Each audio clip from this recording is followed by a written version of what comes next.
The string quartet faded as my mother, Evelyn, stood up, her champagne glass held high. A hush fell over the 200 guests gathered for my sister Emily's wedding reception. I sat at the back table, already feeling like an outsider. My mother's smile was too bright, her eyes scanning the crowd until they landed on me. "I am so proud of my daughter Emily," she began, her voice dripping with false sweetness. "She has proven that true love is possible. It's such a relief." She paused, a cruel smirk playing on her lips. At least one of my daughters found a man who could actually love her. A wave of nervous laughter rippled through the room. 50 pairs of eyes swiveled to stare at me. My stomach dropped. The humiliation was a physical blow. As my face burned, I instinctively looked toward the groom, Daniel. His smile had vanished. His face drained of all color, his glass frozen halfway to his lips as he stared at me. It wasn't just surprise. It was recognition.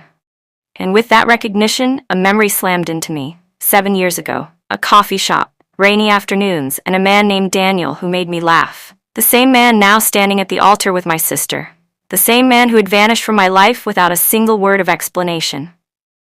My mother continued her toast, her words now a distant hum as she listed Emily's perfect qualities. The tears I had been fighting finally stung my eyes. I couldn't stay. Pushing my chair back quietly, I slipped away from the table, my vision blurry. I needed air to be anywhere but in that room full of pitying stares. I hurried toward the grand hallway, the sounds of the reception fading behind the heavy doors. I heard another set of footsteps, faster than mine, following me out. "Hannah, wait." His voice was a strained whisper. I turned to face Daniel, still in his tuxedo, his expression a mess of panic and guilt. I didn't know," he breathed out, running a hand through his perfectly styled hair. "I didn't know she was your sister. Emily always just talked about her sister Hannah. I never made the connection." My heart hammered against my ribs. "You didn't know?" I repeated, my voice shaking with anger. "You ghosted me, Daniel. You disappeared after 3 perfect months. You never called, you never texted. You just vanished." He swallowed hard, his gaze dropping to the floor. "Your mother," he said quietly. "She told me you had moved on. She said you met someone else and didn't have the heart to tell me yourself." The world tilted. My mother. She had been comforting me at the time, telling me that some men weren't meant to stay. A flashback hit me with brutal clarity. I was 30, heartbroken, crying on her pristine white sofa. "He just stopped calling," I had sobbed. "He was so kind, Mom. I thought he was different." Evelyn had patted my knee, her touch cold. "Men like Daniel realize what they can't handle, darling. You're too focused on your career. You're too intense. It intimidates them. It's better this way." I had believed her. I had spent years believing there was something fundamentally unlovable about me. Now, the pieces of her deception were clicking into a horrifying picture. She had orchestrated it all. I returned to the reception, my body numb. I saw my mother moving through the crowd, a vision of grace in her silk gown. I lingered near a group of her church friends, overhearing her whisper, "I had to protect that poor boy. Hannah has always been so unstable. He would have been miserable." Her words were like poison. I trembled with a rage so deep I felt dizzy. I turned to leave before I did something I would regret, but a gentle hand touched my arm. It was Lila, Daniel's sister, whom I'd met briefly before the ceremony. Her eyes were full of sympathy. "Hannah," she said softly, guiding me away from the crowd. "You should know something. My brother was a wreck when he thought you left him. He was heartbroken for months." Later that evening, Lila met me at a quiet bar away from the wedding hotel. She slid a small folder across the table. "Daniel wrote to you," she said. "After your mother told him you'd moved away, he was desperate. He sent these letters to your mother's address because he thought you were staying there between apartments." I opened the folder with trembling hands. Inside were photocopies of letters. His handwriting was frantic. "Hannah, please, just talk to me. What did I do?" One read. Another said, "Your mother says you don't want to see me, but I don't believe it. I remember how you looked at me. Please, one conversation." My eyes filled with fresh tears. He had tried. He had cared. My mother had not just lied, she had deliberately destroyed my chance at happiness. 2 days after the wedding, I went to my mother's house. She was in the garden, pruning her roses as if she hadn't shattered my life. "I know what you did, Mom," I said. my voice surprisingly steady. The letters. You told Daniel I didn't want him. Evelyn didn't even look up from her roses. She snipped a perfect bloom. You were too emotional for him, Hannah. It was an infatuation. I did what was best for you both. He needed someone calmer, more predictable, like Emily. I felt my hands curl into fists. No, you did what was best for your image. You wanted the perfect doctor for your perfect daughter. Finally, she looked at me, her eyes like ice. He chose better, dear. It's time you got over it. Back in my own quiet apartment, the anger solidified into a cold, hard weight in my chest. I pulled an old cardboard box from the top of my closet. Inside were mementos from a life I had tried to forget, ticket stubs, a dried flower, a few photos, and at the bottom a card. On the front was a simple sketch of a tree. Inside, in Daniel's familiar handwriting, it read, "With you I finally feel like I'm home. You're my peace." I traced the words with my finger. It wasn't about winning him back. That chapter was closed. But reading those words reignited a fire in me. It was the clarity of knowing I had been loved, and that love had been stolen. I would not let her get away with it. I didn't scream or cry. I became a strategist. I started a secret digital file, piecing together a timeline of my mother's manipulations. I noted dates from the letters, the conversations, the subtle ways she had always pitted Emily and me against each other. I remembered her concerned comments to family friends about my unfortunate lifestyle. Evelyn was a pillar of the community, head of the charity board, a church elder, the town's perfect hostess. A public meltdown from me would only make me look like the unstable daughter she painted me to be. No, I had to be smarter. I had to wait for the perfect moment to reveal her true self to the world she cherished so much. My phone buzzed a week later. It was Daniel. "Can we talk?" he asked, his voice heavy. "We met at a public park.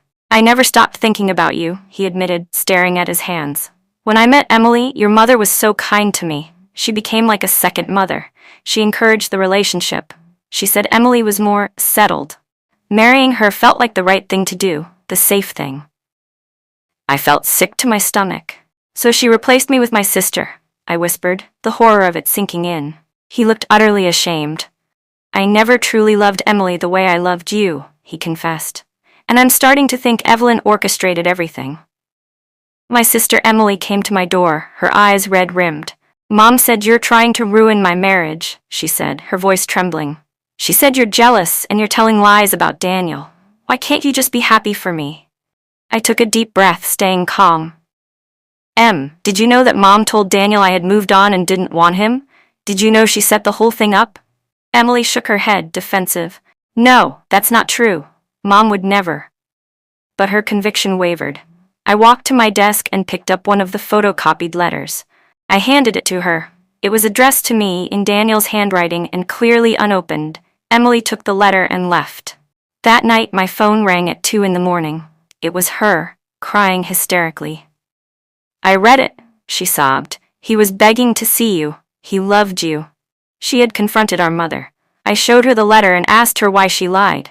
Emily's voice dropped to a horrified whisper. "She slapped me, Hannah. She slapped me across the face and screamed that I would ruin everything if I listened to you." The illusion of our perfect family had finally, completely, shattered for her. The mother we thought we knew was a carefully constructed lie. The next day, Emily showed up at my apartment with a small suitcase. Her face was pale, but her jaw was set. "I left," she said simply. "I'm staying with Lila for now." We sat at my kitchen table for hours, talking. We compared stories. The times Mom had told Emily I thought she was stupid. The times she'd told me Emily was the favorite because she was easier to love. She had spent our lives pitting us against each other to maintain her control. The veil had lifted. "I'm so sorry, Hannah," Emily whispered, tears streaming down her face. "I believe you, and I'll help you. What do we do now?" We knew what we had to do. My mother's crowning glory, the event where her reputation shone brightest, was the annual Evergreen Charity Gala in 3 weeks. The entire town's elite would be there, including press. If we exposed her there, in front of everyone whose opinion she valued, her perfect world would crumble. But we needed more than our word. We needed undeniable proof. We began searching through old emails, looking for anything. Then I remembered our late father's old laptop, stored in my closet. I booted it up, digging through his files, and in a forgotten folder, I found it. An email chain between Evelyn and Daniel. The emails were a smoking gun. The first was from my mother to Daniel. Daniel, Hannah has asked me to tell you it's over. She's met someone from her work and doesn't have the courage to tell you herself. It's for the best. His reply was desperate. Please, just let me talk to her. Her final response made my blood run cold. Daniel, persist in this, and I will make sure my contacts at the hospital know you are harassing my daughter. Your residency will be much more difficult. Forget her. I printed the emails, my hands shaking. This was it. This was the proof. As I stared at the papers, my phone lit up with a voicemail. It was from Evelyn. Her voice was low and dangerous. I know what you're planning, Hannah, and I won't let you humiliate me.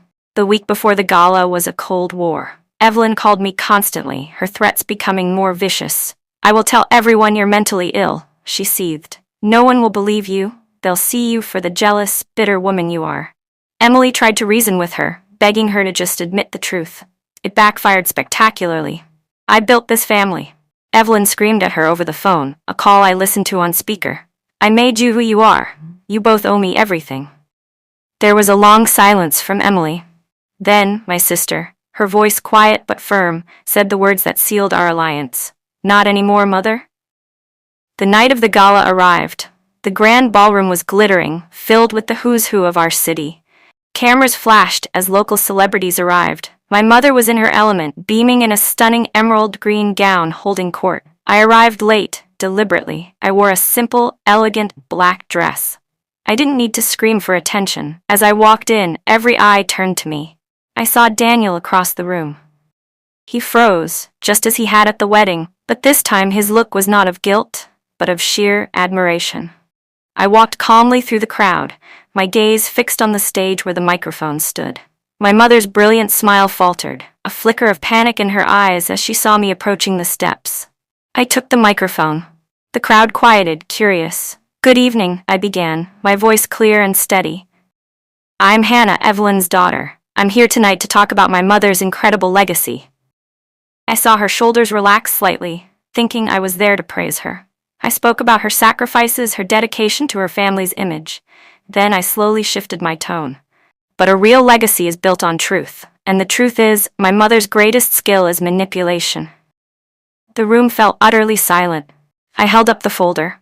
7 years ago I fell in love. His name was Daniel. My mother told me he ghosted me. She told him I had left him. She lied to us both. I described the letters she hid. Then I held up the printed emails. She threatened his career to keep him away from me. And then, I said, my voice growing stronger, she engineered a relationship between him and my sister, all to maintain her perfect family fantasy. The audience gasped. Murmurs turned into shocked exclamations. Evelyn rushed toward the stage, her face contorted with rage. She's lying. She's insane, she shouted. But before she could reach me, Emily stepped onto the stage and took the microphone from my hand. It's true, Emily said, her voice ringing out. Every word of it. Our mother ruined my sister's chance at love to protect her own image. She used me as a pawn. The fallout was immediate. Reporters in the audience recorded everything. By the next morning it was the talk of the town. The charity board held an emergency meeting and asked for Evelyn's resignation. The church quietly removed her from her committee. Daniel publicly filed for an annulment, citing emotional coercion and manipulation by a family member. My phone buzzed with dozens of messages. Some of shock, but many of support from people who had seen her cruelty hidden beneath her polish. I stayed quiet, dignified, letting the truth speak for itself. A week after the gala, my doorbell rang. I looked through the peephole. It was Evelyn. She looked older, stripped of her designer clothes and perfect makeup. Her eyes were desperate. Hannah, please, she begged, her voice cracking. You have to forgive me. You have to understand, I just wanted the best for you both. I was trying to protect you from heartbreak. I stood in the doorway listening, but I felt nothing. No anger, no sadness, just a hollow stillness. No, Mom, I said, my voice calm. You didn't want what was best for us. You wanted control. You wanted a family that looked perfect, no matter how broken it was inside. She began to sob, reaching a hand out for me. I took a single step back, creating an unbridgeable distance. You taught me what love isn't. In the following months, Emily moved in with me temporarily. We started seeing a therapist together, slowly untangling the web of manipulation we had lived in. Emily discovered a strength she never knew she had, starting a new job and making decisions for herself, without our mother's input. We were rebuilding our relationship, this time as true sisters and allies. The past still hurt, but the future felt lighter. Then I received an email from Daniel. He wasn't asking for a second chance. He asked if we could meet one last time for closure. We met at the same park. He looked more at peace than I had ever seen him. I am so sorry, Hannah, he said, for my weakness, for letting her influence me, for not fighting for you when I had the chance. I was young and I was scared. I listened and I realized I had truly moved on. I forgive you, Daniel, I said, but I can't go back. You are a part of the lie, even if you didn't mean to be. We can't build a future on that. He nodded, a sad but understanding smile on his face. I know, he said. I just needed to say I'm sorry, and thank you, for having the courage to tell the truth. You freed us all. 6 months later, I was invited to speak at a women's leadership conference. The topic was reclaiming your narrative. I stood at the podium, looking out at hundreds of faces. I told my story, not with bitterness but with power. I spoke about emotional manipulation, family toxicity, and the strength it takes to break free. I was composed, radiant, and utterly in control of my own story. After my talk, as I signed books, I didn't notice a figure standing at the very back of the hall, partially hidden in the shadows. It was Evelyn watching me, her expression unreadable. As I left the event with Emily by my side, a few reporters approached us, but their questions weren't about my mother's scandal. They were about my new nonprofit, the Clear Path Foundation, which helped women rebuild their lives and finances after leaving emotionally abusive situations. I answered their questions gracefully.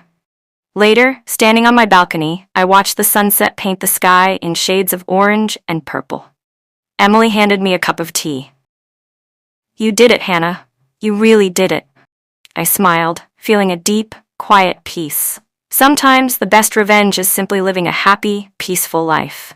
Miles away, Evelyn sat alone in her silent, spotless house, watching a news segment about my foundation's success on television. The daughter she had tried to destroy was now the strong, admired woman she had always pretended to be.